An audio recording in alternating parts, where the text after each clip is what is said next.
आकाशात विमान उडताना पाहणं अतिशय रोमांचक आहे. विमानानं विमान कसं उडतं हे सांगितलं असलं तरी त्याचं कुतूहल काही केल्या कमी होत नाही.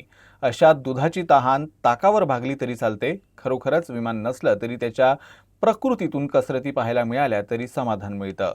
असंच समाधान सोमवारी अमरावतीकरांना अनुभवायला मिळालं. निमित्त होतं एरो मॉडेलिंग शोचं. रोमांच, तंत्रज्ञान आणि वेगाच्या या अनोख्या संयोजनानं आबालवृद्ध थक्क झाले. यावर्षी रोटरी कुटुंबांना काळे कुटुंबाच्या सहकार्याने आयोजित केलेला हा शो केवळ प्रेरणा नाही तर रोजगाराच्या संधी देखील प्रदान करतो असं मत व्यक्त केलं. रोटरी क्लब ऑफ मिडटाऊन स्थानिक हनुमान व्यायाम प्रसारक मंडळाच्या प्रांगणात रविवारी सकाळी 8:30 वाजता आकाश झेप हा एरो मॉडेलिंग शो आयोजित केला. यावेळी एरो मॉडेलिंग बोर्डाच्या सचिव डॉक्टर माधुरी चेंडके, जिल्हा परिषदेच्या मुख्य कार्यकारी अधिकारी संजिता महापात्रा उपस्थित होत्या.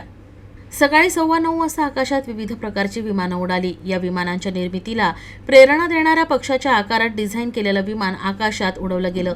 त्यानंतर 200 फूट उंचीवर उडणारा ग्लायडर उडाला. दुसऱ्या महायुद्धात भारतीय सैन्याने वापरलेल्या जुळ्या पंख्याचं बायप्लेन सेस्ना 170 आयोजक आणि प्रायोजकांच्या बॅनरसह उडालं.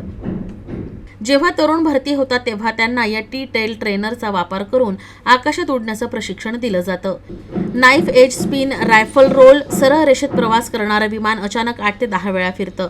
याशिवाय भारतीय हवाई दलाची लढाऊ विमानं MiG-21, Jaguar, Mirage 2000, MiG-29, Tejas, Rafale, Sukhoi 30 आणि अलीकडेच NCA तेजस यांनीही या एरो मॉडेलिंग शोमध्ये उड्डाण केलं.